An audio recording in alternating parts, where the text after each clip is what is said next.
Give me a moment here while I get the live stream set up. You'll probably get a notification. Give me a Good morning, everybody. Happy Sunday. Happy Sunday. I see a few more people joining in, so I will get everybody a moment to settle in. Good morning, good morning. We have a few new faces. Or maybe not faces, I guess, because we're on a webinar, but new people in the groups today. So you are welcome here.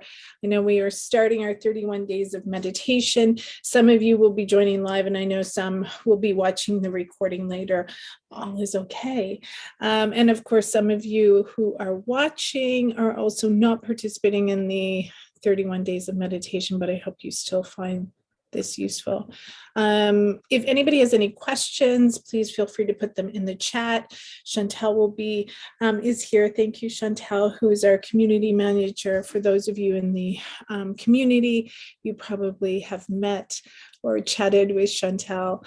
One of us will be glad to get back to you. I will check in on it, but sometimes as I'm talking, I don't always see. Okay. So good morning. Welcome to Sunday Morning Mindful Practice. Today's going to be a little different than our usual practice because I'm also going to be doing a little bit of the welcome and setup for our 31 days of meditation. And what do I mean by that?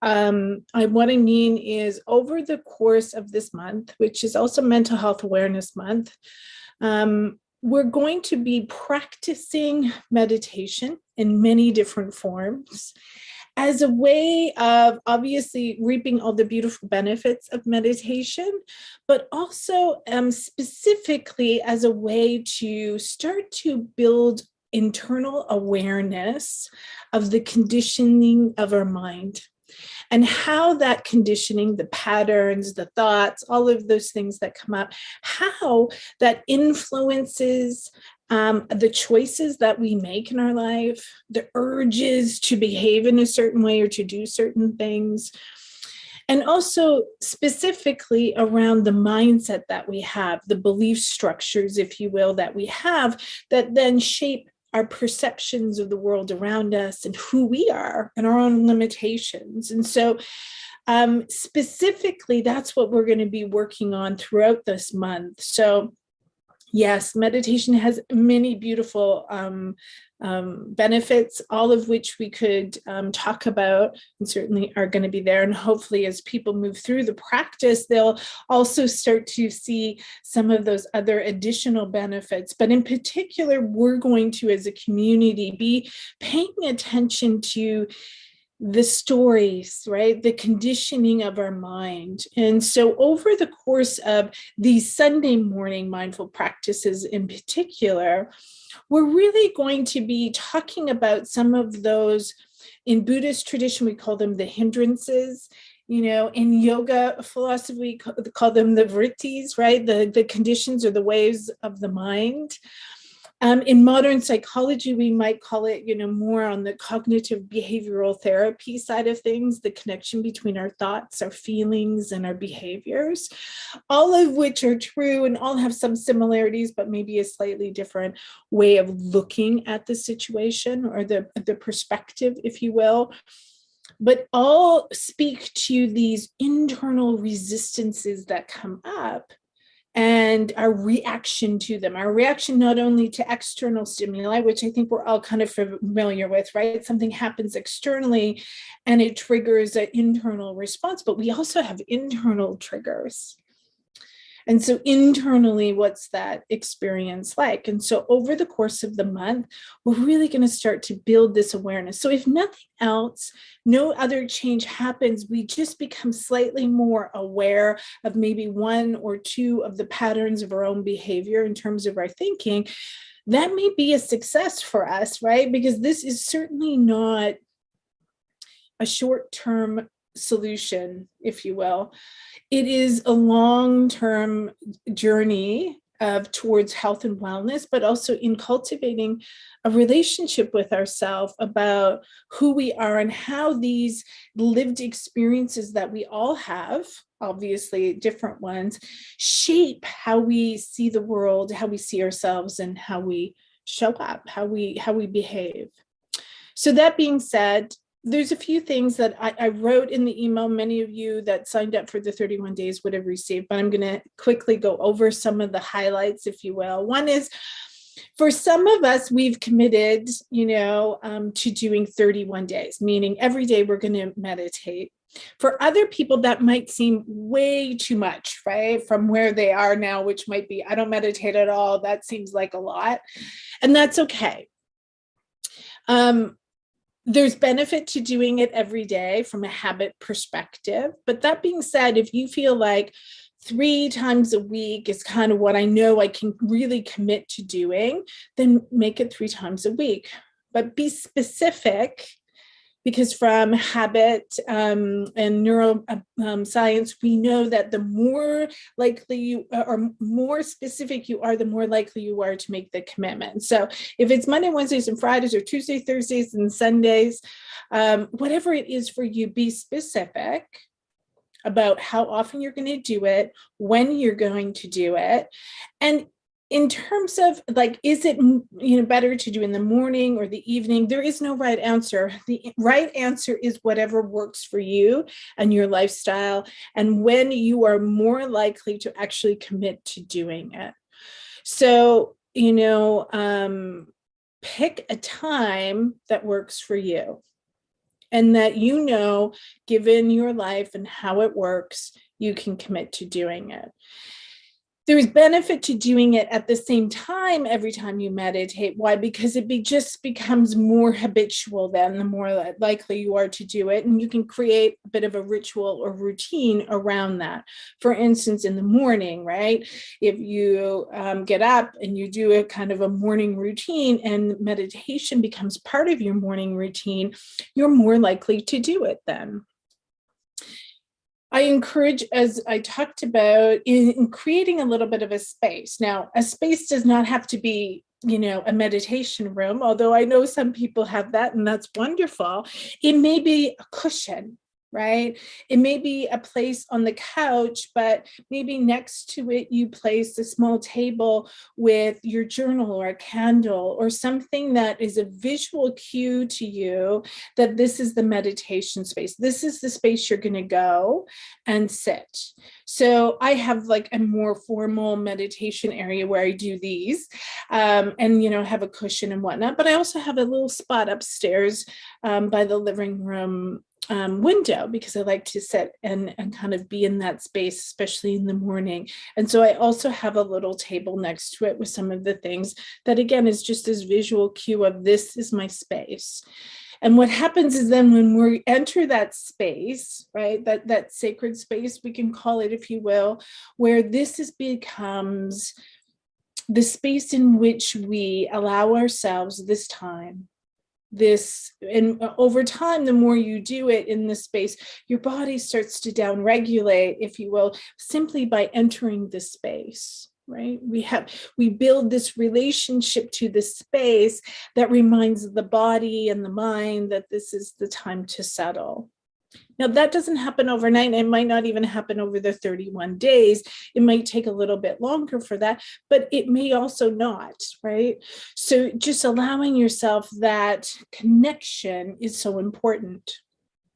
So over the course of the month, we're going to be exploring different types, if you will, or facets of meditation as a means for people to try on a different kind of meditation style, perhaps than they've done before.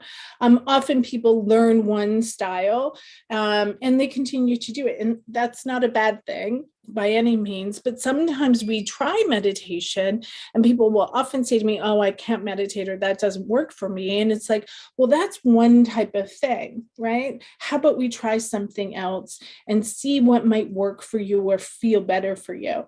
Also, in the course of our life, week, month, even this month, we're not the same person. Our life and our stressors and the things happening to us and with us are not always consistent, are not always the same.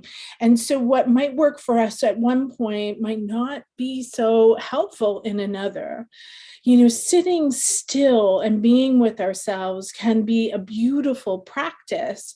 But when we're dealing with high levels of anxiety or grief, trauma, it might be too much. And so we might need to do some other type of practices that allow us to, move the energy, if you will, of the anxiety or of the activation. And so moving our body might be a really important thing to do before we sit or as a meditation practice itself. And certainly, gentle movement like Tai Chi can or yoga, of course, can also be a moving meditation, walking meditation as well. So on Tuesday mornings at 8 a.m. Mountain, which is 10 a.m. Eastern, and you can kind of figure out from there where you are in the world and what your time zone might be. I'm going to focus on focus meditation. So breath meditations that are very focused, chanting, mantra, these types of tools that we can use to help focus and concentrate. That's what we're going to be doing on Tuesday morning meditations. Thursday noon hour, so it's 12 p.m. Mountain, 2 p.m. Eastern, we're going to be focusing more on the somatic experiences. So body scanning, self-inquiry, maybe even some movement, more movement type, gentle movement type practices like walking, or things that allow us to get into our body a little bit more as an experience and a meditation in and of itself. And then on Sundays, we're going to be focusing more on what we did last week, if you were in attendance, which is more of like, how do we get into this space of natural presence or loving awareness, this really more heart open space of just being in ourselves in this moment in time. And of course, on the Sundays, we'll be doing a little bit more of the talk on a different aspect throughout the month as well. We'll be talking about the hindrances, for instance, and some other things as it comes up that might be helpful in terms of thinking about your experience or exploring your experience in a different way. At any time, I encourage you, whether in the community or simply to email me and ask any questions, because I'll also be doing Q&A and answering those questions throughout the month, whether in the community or in here, probably a little bit of both. So let's think about what makes us successful. It's setting up the space, as we talked about, perhaps in like getting into our own body, whether that's movement, and certainly in the ebook, if you haven't downloaded it, you can download it. One of the pages, I do a really simple sun salutation movement as a spring exercise of kind of waking up our body. But any gentle movement is a wonderful thing to do before we sit. Why? Well, I mean, when we think about what yoga is, yoga very much was never designed to be power yoga where you get, the fitness. It was a means of moving the body to build body awareness so that we could sit in meditation and move from the duality of our life of I and you into the non-duality of, existence, consciousness, loving awareness. And so moving can be a really helpful way, especially when we're activated or have some sense of anxiety, to burn off that energy. But also when we're feeling sluggish or maybe a little bit low, it can actually kind of create more of a balance within us. Posture is a really important aspect. In there, I put 3 kind of postures that are typical. They're not the only ones, by the way, but sitting in a chair or even on a couch is one. Second is on a cushion, or on the floor, if you will. Hips raised up, which is a really important thing. We need to have hips higher than our knees. Do we have to? No, we don't have to. But if you would like to be gentle to your knees and to sit for longer periods of time, the higher up our hips are, the easier it is on our knees, and potentially the longer that we can sit without discomfort. Okay. You can also use a meditation cushion and different ways of kind of having your feet, your legs positioned. Playing with that a little bit will be helpful to find what works for you. And, sitting in a chair is a completely acceptable way of doing meditation. I think often we get in our head that we see people sitting in full lotus, doing meditation, and that's how we have to do meditation. And that's not true. That's not true. In fact, what we call in yoga, it's easy pose, right? It's like creating ease in our body, whatever posture that is, creating ease in our body. The one thing is we do want to sit. There are, of course, specific meditation practices lying down, like Yoga Nidra, which we'll be doing on Friday. But for the most part, these meditations are done seated. And so we really want to create the energy flow from our root to our crown, right? And allowing the energy to kind of flow, the breath to move freely, to create as much ease in our body as possible. And so if you've ever heard one of my meditations, I say, and this is not just me, many meditation teachers will talk about a strong back and a soft front. So what does that mean? That we want to use their skeleton, if you will, right? The supports of our body to actually create support in ourselves. So find that seat for yourself right now, wherever you might be positioning yourself, right? Whether you're on a chair right now or on the floor, wherever it is. Make some adjustments, maybe moving something else underneath, another pillow or blanket underneath your seat, so your hips are a little higher, and feel that. How does that feel? Does that feel a little bit better? Straighten up. Don't slouch, because slouching, of course, really impedes our breathing. So we want to have a stronger back, but we also don't want to be stiff, right? We want a soft belly. We want some movement and relaxation in our front body. And feeling into that and how that feels, and maybe making some adjustments and trying different things over the course of this month to see what works for you. And of course, recognizing what works for you today might not work for you tomorrow, right?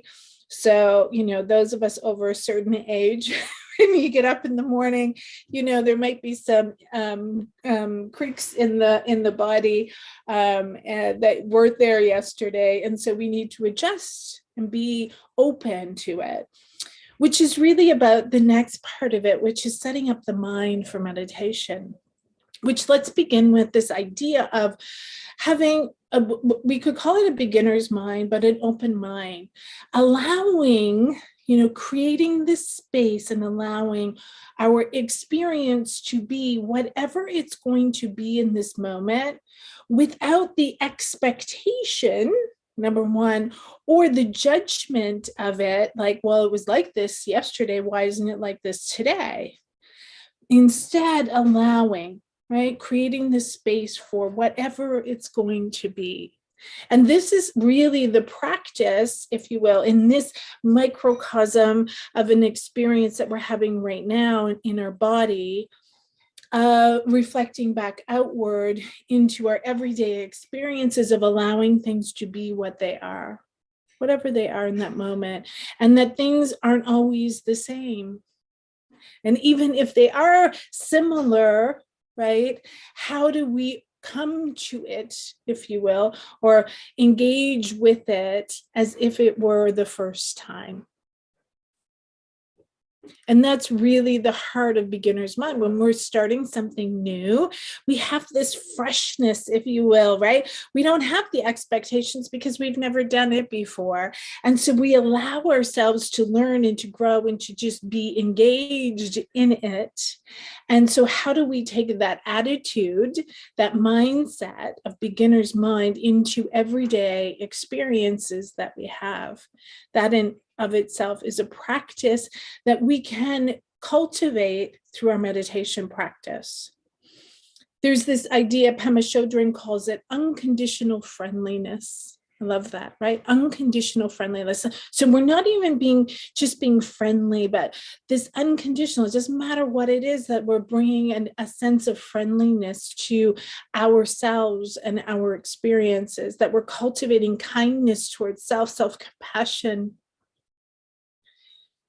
So as we're setting up the mind, depending on where you are in terms of cultivating your meditation practice, yes, but also depending on where you are in your life right now and what's going on, again, these external stressors that may be impacting your sense of self in this moment, we can use some anchors or those focus things that help us be more present in the moment. So it allows the brain to focus on something so that we can then cultivate or be in this natural presence a little bit more readily, if you will. And so, of course, often what we use is breath. But we don't need to use breath. We can use an object, right? We can be staring at the object. We often do this with a candle meditation, for instance, which is external to us, but a breath, of course, is internal. And sometimes it's hard to kind of just be with our breath. So often, as I have guided many people over the years, right, of focusing on a sensation in your body of the breath. So maybe it's the gentle movement in and out of your chest, of your ribs, or your belly, or hand on heart and belly, and feeling underneath your hand the movement of this becomes the focal point. So as your mind wanders, because it's going to, and that's okay, you can bring it back to the sensation of your hand on chest. Okay, so that's kind of, sometimes it's easier to feel, like have that physical sensation of hand on chest, which is why we often will say you can do that. And otherwise, you're using your mind to focus on your chest or your belly and the breath itself. And as you cultivate more awareness, you can just be with the breath and the gentle movement of your breath. There's also, we can be with an internal sensation as an example of a focus. So, I've done one where we sense our pulse and the heartbeat. And then we just go into feeling our heartbeat through our own imagination and internal sensation, which becomes much more subtle, right? As we move away from this physical or somatic experience into the subtle realms. And so we'll be moving through different experiences of this over the 31 days. I wanted to read something as we begin. And again, you do not have to be a yogi or yoga philosopher to kind of understand this, but I wanted to give over the coming weeks different perspectives, noticing the similarities and the subtle differences in the perspective. So this is Patanjali's. This is one of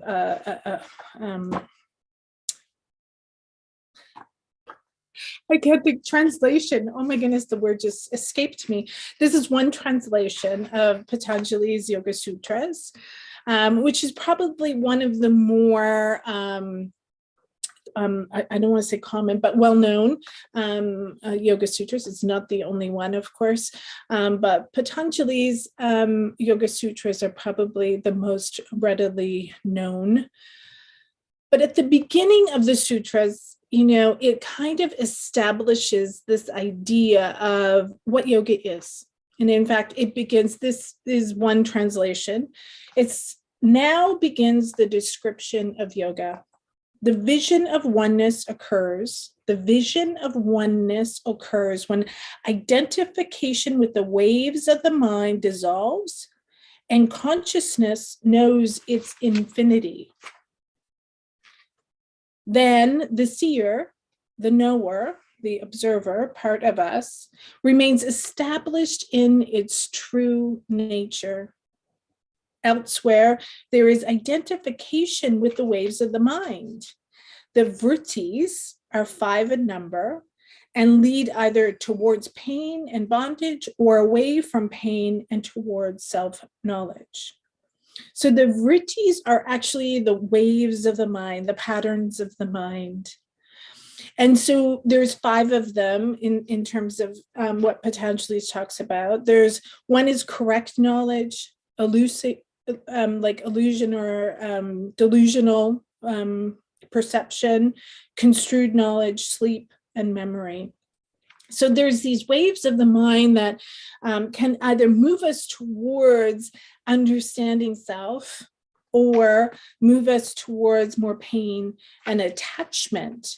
And so what we're looking for, of course, is practices that allow us to be detached from the vrittis, from these waves of the mind, right? So often in meditation, we'll talk about, okay, thoughts are going to be a part of our experience. And so how do we create some space between who we are and watching the thoughts as if they're waves, or often I refer to them as clouds in the sky, right? That they're just moving, and we're creating this space of seeing the thought, the wave of the mind, right? It is the condition of the mind to think. We need to become the master, right, over the mind, which is meant to support us. But sometimes we become one with the mind. We think that we are our thoughts, that our thoughts are just true to us. And so meditation allows us to create a bit of that separation. Okay, so before we begin some gentle meditation this morning, as I've talked, one last thing I'm going to encourage everyone to do throughout the month is to grab a journal, whatever that looks like. It can be a piece of paper, by the way, it can be on your phone. It doesn't have to be paper, although I think that there's some value in using pen and paper. And before, after meditation, of taking some notes. Now, when something comes up, as it will, the inner dialogue that creates some resistance or it's trying to stop us from doing something, I encourage you to simply notice it, to create this, oh, there's that thing, there's that dialogue again, there's that pattern of talk, whatever it is. And to some extent, again, befriend it, right? That unconditional friendliness towards it. See it. We're not attached to it. We're not becoming it. We're not allowing that thing to become a reactionary to our behavior, right? We're actually just seeing it, noticing it, becoming familiar with this part of the mind that tries to keep us really safe and small and away from anything new. Right? We might call it ego. We can call it whatever part we want, whatever word you might want to put to it. It is the part of us that tries to keep us safe. But in keeping us safe, it often keeps us away from doing anything that would allow us to grow, right? Comfort zones, that discomfort is a scary place to be sometimes. But it's only in that space where we're a little uncomfortable, not a lot, but a little, is the place where we grow. And so if we can get over that hump, if you will, of the resistance, on the other side of it is growth, is, a different experience. And so I encourage you in those moments, like anytime where you feel reactive, emotionally reactive, or just internally this angst, if you will, to whether it's to an internal stimulus or an external stimulus, whichever stimuli it is, to ask yourself, okay, what am I feeling right now? So there's 4 questions to journal, if you will. 1 is, what am I feeling right now? 2 is, what could be triggering this feeling? What do I want to do to fight this feeling? So what's that urge, right? And finally, what can I do instead? So again, when we're sitting, even in meditation, we sometimes have the urge of, oh, I don't have time for this. Like I need to go be doing something else, or whatever the chatter is, that's part of it. So that chatter is exactly what I'm talking about. So when we can start to see it and go, oh, it's trying to get me to, it doesn't want me to sit right now. It doesn't want me to be in this moment right now. It's trying to pull me out of it. Is to see it and to just maybe allow yourself of, I know I want to just get up and go, but I'm going to sit here for a moment and just be with this feeling even of discomfort. And so as we're able to journal after each meditation session about the quality of the practice, how you were feeling maybe before and after, any notes about that inner dialogue that comes up, this allows us to notice the patterns of behavior and dialogue. Because this pattern doesn't just come up when in meditation. It'll come up in many other aspects of your life, because that's just how it works. But also pay attention to the different styles of meditation that we're going to go through, and how does each one impact how you feel. It's like being an investigator, if you will, in your own experience and life, gathering information, noticing the subtle details, and becoming this really good observer without really engaging in the whatever is happening itself. Okay, so before we practice, I just want to see if there's any questions anybody has on all of that.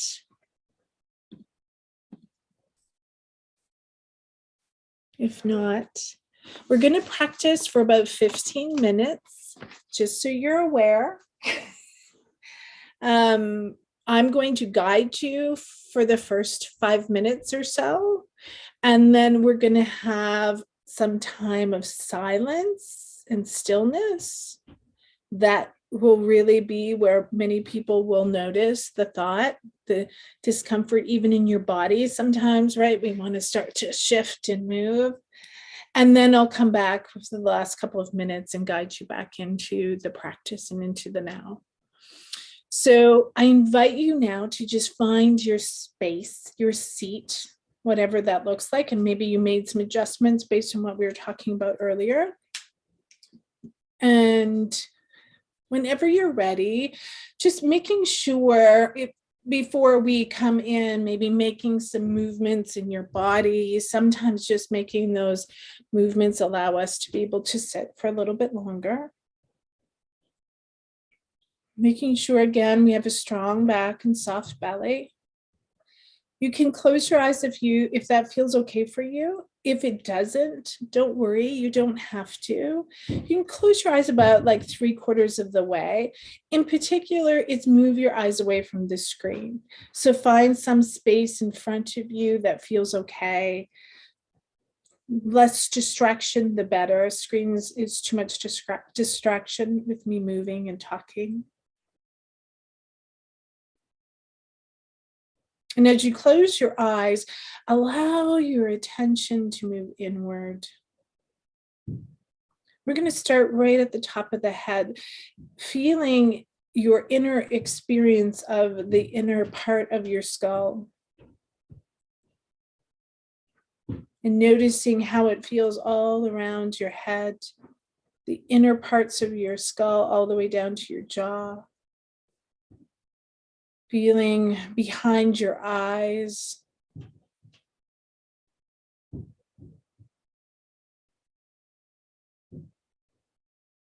Bringing attention to your ears and the outer parts, or the parts where your ear connects to your skull.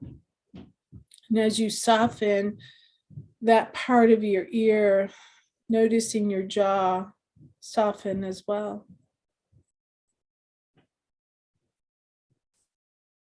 Moving down into your neck and your shoulders. Noticing any tension that may be present, bringing your awareness down further. Releasing your chest, your belly. Allowing your belly to soften. If you're sucking in your gut, let it go. Making sure that your legs and hips are feeling comfortable in this position. Your hands can be on your thighs, or you can place one hand on your heart, one hand on your belly. Whatever feels most comfortable for you today or helps you be in this space and time.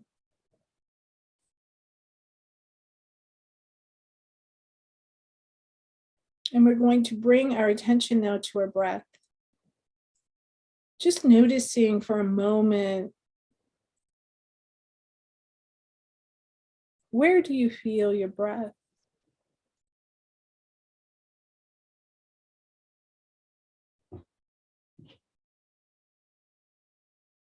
Can you bring your attention to your nostrils and notice the subtle exchange of air on your inhale and your exhale through your nostrils?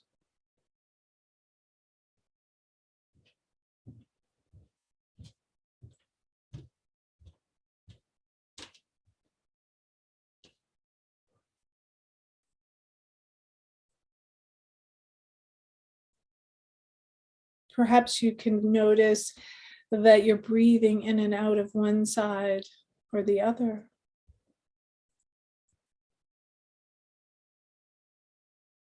As you inhale, noticing it go in your nostrils, down into your chest, expanding your lungs.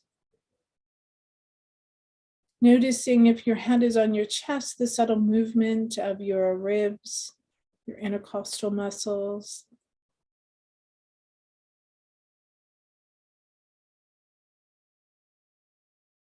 For now, focusing on your chest, can you imagine not only the front of your chest expanding with each inhale, but the sides and your back ribs as well?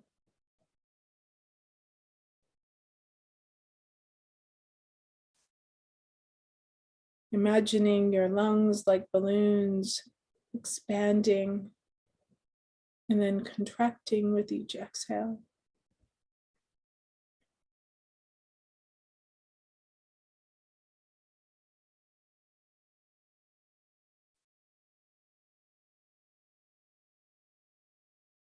And then moving down and noticing your diaphragmatic muscles in the upper belly, above your belly button. Noticing how they feel with each inhale and resting with each exhale.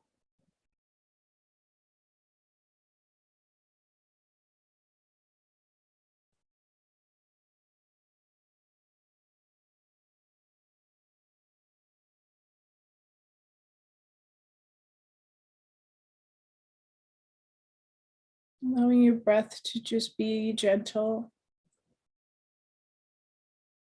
as we naturally relax, our breathing slows and deepens.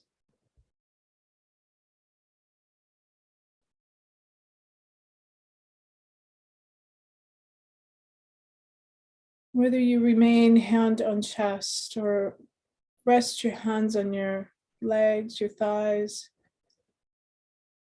and just notice with your mind the subtle shift of your chest or belly as you breathe.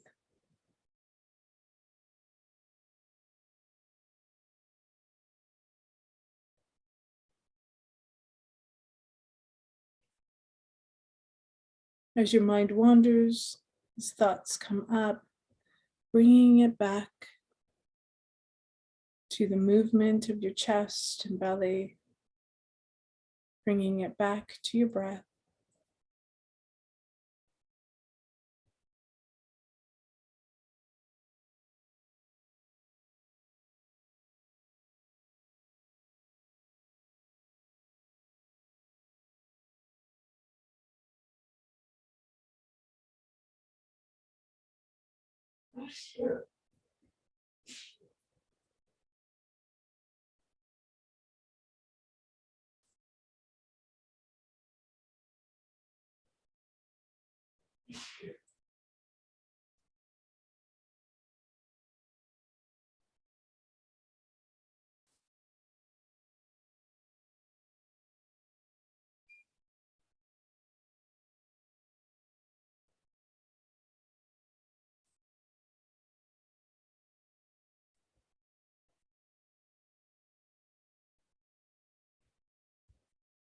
As the distractions happen, whether in your mind or externally, bringing your attention, your focal point back to your breath.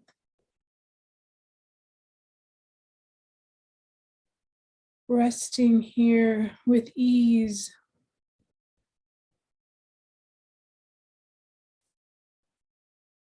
Releasing the mind and being with the gentle movement of your breath with ease.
Allowing the distractions, noticing the movement of the mind, the thoughts.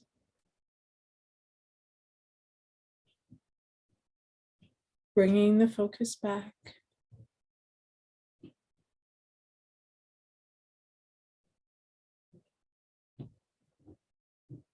Hand on chest, heart space, other hand on belly.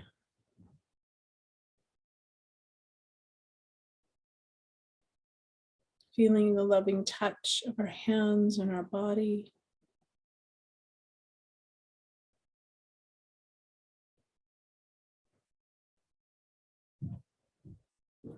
Starting with our feet and our legs and gently moving up, noticing our body. Any sensations that may be present in our feet, our ankles, our legs.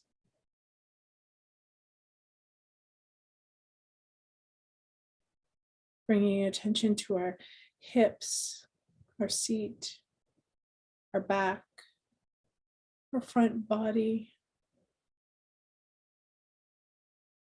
our shoulders, our neck, back up into our skull, our jaw, our eyes, relaxing around our eyes.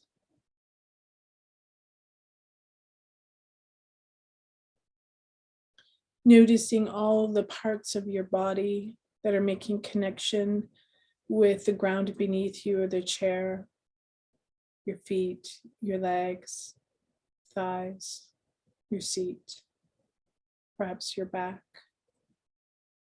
Noticing all the parts of your body right now and allowing the full weight of your body to surrender into the support.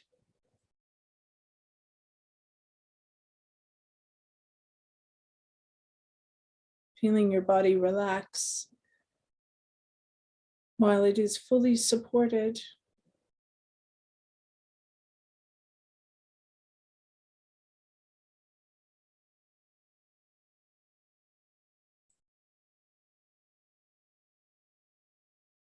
Start to, as you feel grounded in this space, feeling supported, start to take in the senses around you, the sounds that might be present in the room that you're in. On the next inhale, smell.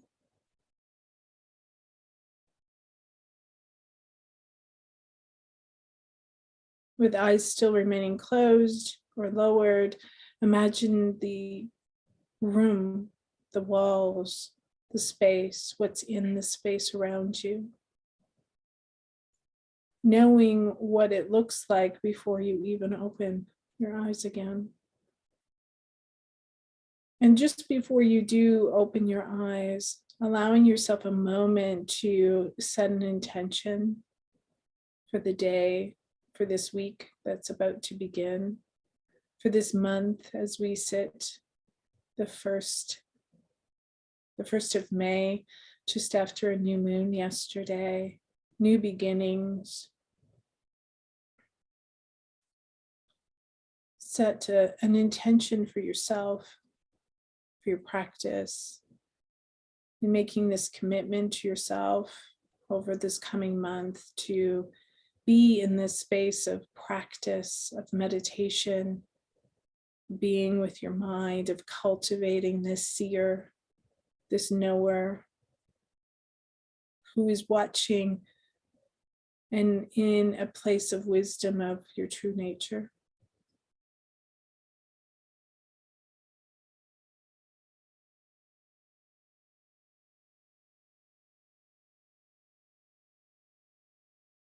Releasing your hands to your thighs, and when you're ready, just ever so slowly opening your eyes and adjusting to the light of the room, taking it in.